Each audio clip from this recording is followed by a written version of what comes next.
안녕하십니까. 신인근의 국방TV 데일리 디펜스 시간입니다. 오늘은요, 북한 눈치 보면서 쫓겨나는 한미연합군입니다. 북한 눈치 보면서 우리 한미연합군, 한미동맹이 쫓겨나고 있습니다. 26일 현지 시간입니다. 미국 현지 시간인데 찰스 큐 브라운 미 태평양 사령관이, 태평양 공군 사령관입니다. 미 국방부 브리핑에서 뭐라고 했냐, 이렇게 이야기했습니다. 한국 정부 요청에 따라 비질런트 에이스 등 훈련 규모를 조정했다 라고 이야기를 했습니다. 한국 정부 요청에 따라서 그동안 해왔던 그런 훈련 규모를 조정해 왔었다. 그리고 또 여기 또 있습니다. 한국 상공에 전략 폭격기 안 띄우는 것은 그런 이유는 한국 정부의 요청 때문이다. 이렇게 태평양 공군 사령관이 국방부 브리핑에서 이야기를 했습니다. 한국 정부 요청에 따라서 훈련 규모를 조정하고 한국 정부의 요청에 따라서 전략 폭격기를 띄우지 않았습니다. 제가 북한 방공망 제거라든지 이런 여러 가지 이야기를 할 때 전략 폭격기가 비단 핵무기를 투사하는 수단이 아니고 전쟁을 할 때 얼마나 우리 피해를 확실하게 줄여줄 수 있느냐 하는 그런 효과적인 무기체계냐라는 것을 말씀을 드렸죠. 그러면은 전쟁을 할 때 그런 전략 폭격기가 반드시 필요하다라는 겁니다. 그런데 필요한데, 전쟁에서 필요한데 오지 마라고 하니까 못 왔다. 그리고 훈련을 하면 어떻게 됩니까? 실제적인 전쟁 훈련이 안 되는 것이죠. 그런 우려, 제한사항이 있었다는 겁니다. 그 다음에 또 로버트 비 미 태평양 육군 사령관입니다. 아까는 태평양 공군 사령관이고 여기는 태평양 육군 사령관인데요. 26일 역시 같은 날 디펜스 뉴스하고의 인터뷰입니다. 여기에서 이렇게 이야기를 합니다. 대규모 한미연합훈련은 한반도 밖에서 한국군을 초청하는 방식으로 진행할 것이다. 진행하고 있다. 이렇게 이야기를 했죠. 대규모 한미연합훈련은 한반도 밖에서 한국군을 초청해서 하는 방식으로 훈련을 한다. 또 하겠다. 뭐 이렇게 태평양 육군 사령관이 이야기를 했습니다. 따라서 태평양 육군 사령관이 이 이야기를 했다고 하는 것은 알래스카에서 하는 레드 플래그, 즉 한미연합 공군 훈련이죠. 또 하와이에서 하는 림팩, 즉 이 환태평양 연안 그 해군 연합 훈련이죠. 그런 건 아니란 말입니다. 육군 훈련이란 말입니다. 육군을 한반도 밖으로 불러내서 한국군을 한반도 밖으로 초청해서 훈련을 한다는 겁니다. 대규모 훈련은. 그런데 많은 한국군의 초청이 어려워서 한국 내에서 하는 것보다 여건이 나쁘다라고 이야기를 했죠. 이거 뭐 당연한 것이죠. 한국 내에서 하면 실제적으로 우리 육군이 50만 명이나 되기 때문에 그 중에서 전투부대는 한 35만 명 이상, 40만 명 정도가 되죠. 그 40만 명 중에서도 추리다 하더라도 수만 명이 훈련에 참가를 하게 됩니다. 그리고 미군도 수천 명에서 수만 명이 와서 같이 이제 합동 훈련을 하게 되는데 한국군 아무리 많이 불러봐야 한 개 대대 이상 부르기 힘들지 않을까요? 수송기라든지 또 그 무장을 실어 나른다든지 그런 각종 군수 장비들 실어 나르는 그런 여건들 생각해 보면 육군 부대가 대규모로 움직이는 것은 대단히 힘들죠. 또 거기다가 우리 육군이 사용하고 있는 K1 전차라든지 또 K21 또는 K200 장갑차 이런 것들, K9 자주포 이런 것들은 뭐 거의 수송이 안 되는 겁니다. 왜냐하면은 뭐 그런 걸 수송했다라는 보도를 한 번도 본 적이 없으니까요. 우리 독도함에 실어 가면 되긴 되는데 뭐 그런 적이 없으니까 그냥 보병이 몸만 갔다는 겁니다. 요즘 전쟁이 보병이 몸만 가지고 소총만 가지고 싸우는 그런 전쟁인가요? 아니죠. 미군하고 우리하고 무기체계는 비슷하지만 우리 육군 무기체계는 특히나 국산화가 많이 진행됐기 때문에 그 기계화된 장비를 가지고 싸우고 그 기계화된 장비를 가지고 싸우려면 그 기계화된 장비를 가지고 훈련을 해야 됩니다. 그런데 몸만 가서 소총만 들고 훈련을 하니 뭐가 제대로 되겠습니까? 자, 이렇게 이야기를 하면서 그동안 남북관계 개선 때문에 줄줄이 취소 또 축소 또 연기되는 한미연합훈련이 여기 쫙 나와 있습니다. 제일 먼저 지난 평창 동계올림픽 때문에 항상 2월 말에서 3월 초에 진행을 하던 키 리졸브, 이 키 리졸브 훈련은 전쟁이 발생했을 때 미군이 얼마나 신속하게 증원되어서 오는가 하는 그런 훈련을 하는 거거든요. 제가 전작권 특집에서 사전 배치 전단이 들어와서 한 5개 기갑 여단 정도를 한 번에, 이 해병대 5개 기갑 여단 정도를 한 번에 전쟁 개시와 동시에 이 우리 한반도에 전개시켜준다라는 것을 말씀드렸지 않습니까? 그런 것들을 해주는 것이 바로 키 리졸브 훈련입니다. 그리고 그렇게 해서 들어온 전력들이 우리 한국군과 더불어서 같이 이제 실제적으로 기동을 하면서 전쟁을 하는 것이 독수리 연습이에요.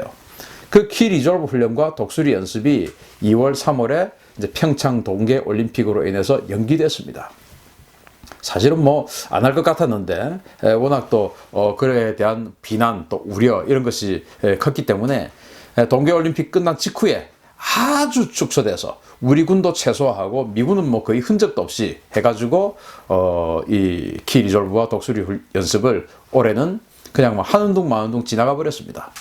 그 다음에 5월 달에 맥스 썬더 훈련이라고 한미연합 공군이 뭐 정말 대규모 그런 그 공중전, 쌍방 전투, 폭격 이런 훈련을 합니다.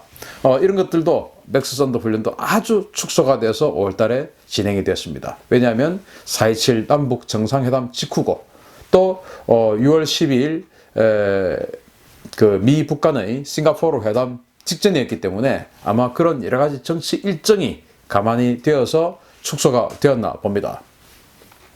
그 다음에 이제는 그 전쟁을 군대 혼자만 하는 게 아니에요. 그래서 우리 같은 일반 국민들 그리고 그 각종 지자체 이런 그 그리고 이 민관군이 합동으로 혼연일체가 되어야 전면전을 무사히 치러낼 수 있습니다. 사회 혼란, 이번에 그 아현동 KT 지사가 화재가 났을 때 얼마나 사회 혼란이 생겼습니까? 그런 것들을 관이 신속하게 복구를 하고 하는 그런 훈련, 또 우리 국민들은 그런 혼란 상황이 생겼을 때 그것을 억제하고 아주 또 슬기롭게 대처하는 그런 훈련, 그리고 군대는 그런 것들을 신속하게 진압을 하면서 혹시 그것이 테러 분자나 적의 특작 부대라면 신속하게 진압을 하고 전방에서는 전쟁을 이길 수 있는 훈련, 이게 바로 이제 을지 프리덤 가디언 훈련입니다. 한미연합으로 하죠. 민관군이 총동원이 되어서 전면전 연습을 하는 것인데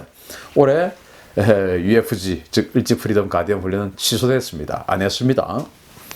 그리고 이제 11월 달에 하기로 했던, 원래는 이제 지금 이 시즌에 시작이 되었어야 될 비질런트 에이스.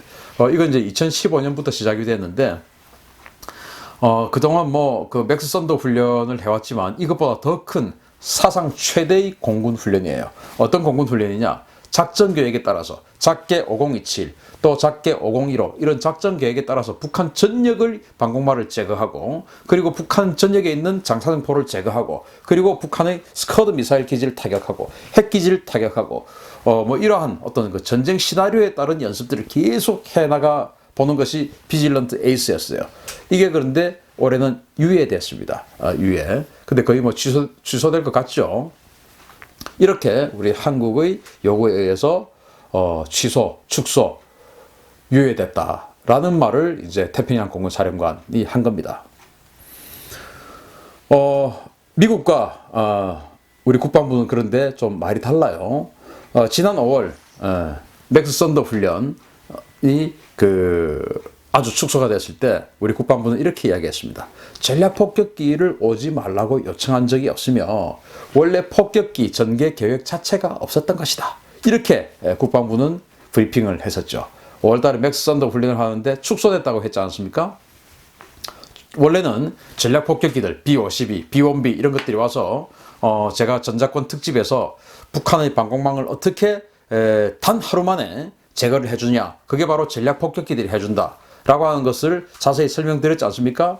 그래서 우리 오늘 이 방송을 처음 보시는 혹시 동영상 시청자가 계시면 제 방송을 구독을 눌러주시면 그동안 했었던 것들 중에서 전작권 특집이라고 있습니다. 그걸 보시면 미군이 어떻게 우리 한반도의 전쟁을 수행하는가, 그리고 어떤 방식으로 정말 북한을 확실하게 제압하고 우리 대한민국의 피해를 최소화해 주냐 하는 그런 시나리오들이 다 지금 나와 있고, 앞으로도 또 다른 분야까지 계속 해 나갈 겁니다. 그래서 구독을 눌러 주시라는 겁니다. 알림도 눌러 주시고요.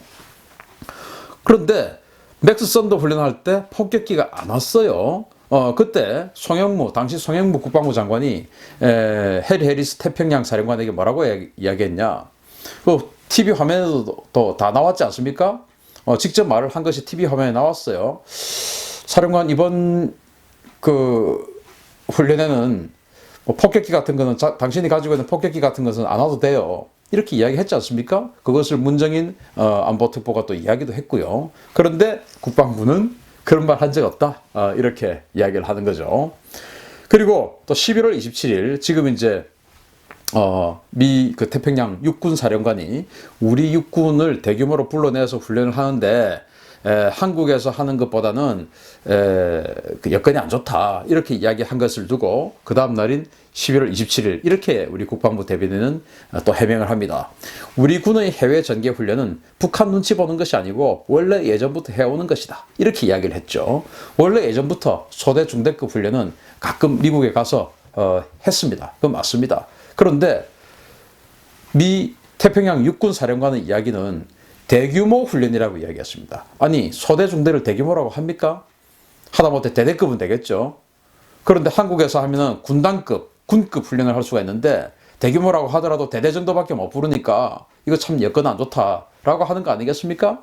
그런데 그걸 원래부터 해오던 거다, 이렇게 이야기하는 거죠.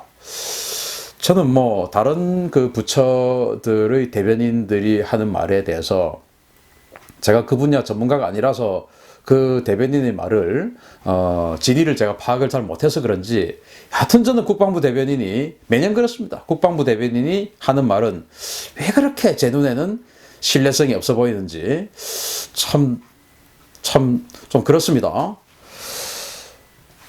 자, 이러니까 이런 가짜 뉴스가 나오는 거예요.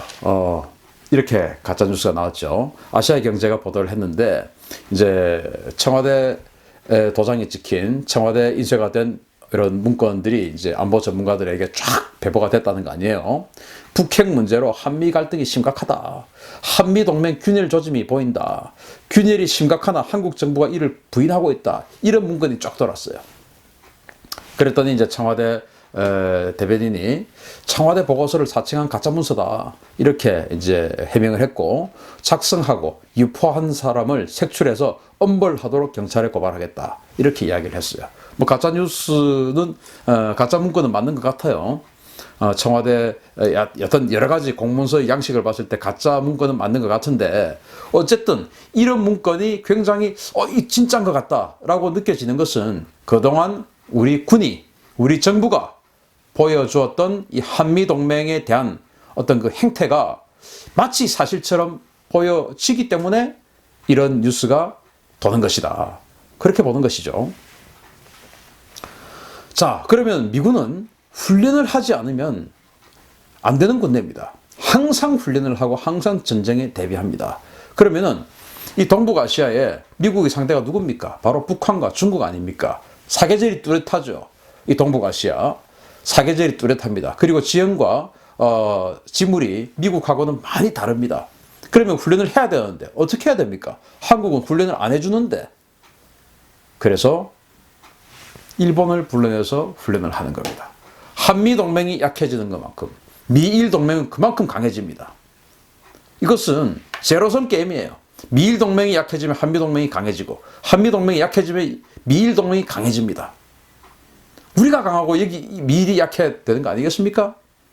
우리 한미연합사령관이 사성장군이고 일본에 있는 주일 미군 사령관 삼성이에요. 무게중심이 우리에게 있다는 겁니다.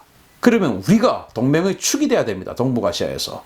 그런데 우리가 이렇게 미국과의 연합훈련을 걸끄러워하고 하다 보니 일본에게 동맹의 축이 완전히 옮겨가고 있다라는 우려를 제가 말씀드립니다. 지난 여름부터 B-52 그리고 F-15J죠. 일본은 F-15J. 그리고 여기는 또 B-1B 또 F-15J 이런 장거리 폭격 훈련을 한 달에 한두 번씩 계속적으로 하고 있습니다. 일본 항공자위대와 미 공군이 합동으로 계속 장거리 폭격 훈련을 하고 있습니다. 그 장거리 폭격의 상대는 누구냐? 북한 아니겠습니까? 북한을 공격하는데 왜 그 옆에 일본이 있습니까? 우리 대한민국 공군이 있어야죠. 그리고 사상 최대의 미일 군사훈련인 킨소드 훈련을 11월 초에 진행을 했습니다. 여기 보면 미 공군과 일본 육상자위대가 공수훈련을 합니다. 공수훈련을 미국과 일본이 같이 합니다. 그리고 미 육군과 일본 육상자위대가 지상전 훈련을 완전히 실제적으로 하고 있습니다. 미군과 합동훈련을 하면 어떤 이점이 생기느냐? 전력이 급상승하게 됩니다. 왜? 전쟁을 계속하는 미군의 전술 전기를 이어받기 때문입니다. 그리고 여기 언급하지는 않았지만 미 해병대와 일본의 그 수륙기동단 새로 해병대 같은 것을 만들었지 않습니까? 육상자위대. 그렇게 해서 상륙훈련을 또 하고 있습니다. 우리 해병대가 상륙훈련을 하지 않으니까 미군은 상륙훈련을 해야 되는데 누가 하고 하느냐? 일본 육상자위대의 수륙기동단하고 하는 겁니다. 이런 식으로 우리가 약해지는 만큼 미일 동맹은 강화되고 밀착하고 있습니다. 정말 우려스러운 상황이 아닐 수 없습니다. 자, 오합지졸이라는 말이 있습니다. 까마귀들이 이렇게 많이 있습니다. 전깃줄에 아무 의미 없이 앉아 있습니다. 우리가 60만 대군을 거느리고 있고 예비군 275만 명을 가지고 있습니다. 무려 330만이 넘는 군대를 우리는 가지고 있습니다. 그러나 까마귀 떼처럼 아무 의미 없이 전깃줄에 앉아 있는 것은 아니지. 그러다가 누가 돌이라도 하나 딱 던지면 아무 의미 없이 어떤 작전과 계획과 느낌도 없이 그냥 후두둑 날아가는 그런 오합지졸들은 아닌지, 까마귀 때 모아놓은 그런 우리 오합지졸이 아닌지 우리 다시 생각해 봐야 됩니다. 이런 오합지졸을 면하려면 어떻게 해야 되냐? 세계 최강의 군대, 가장 전쟁을 많이 하는 군대, 그래서 가장 실전적인 전술 전기를 가지고 있는 미군과 연합훈련을 지속적으로 하면서 그 실전 능력을 우리는 계속 습득해 나가는 것이 이런 오합지졸을 면하는 겁니다. 강군으로 태어나는 겁니다. 복무기간, 군 복무기간 21개월에서 18개월로 줄어듭니다. 젊은이들 좋아합니다.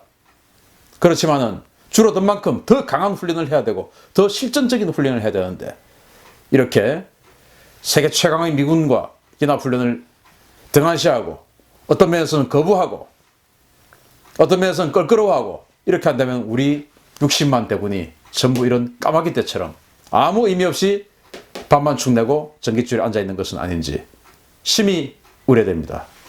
오늘 방송 마치겠습니다. 감사합니다.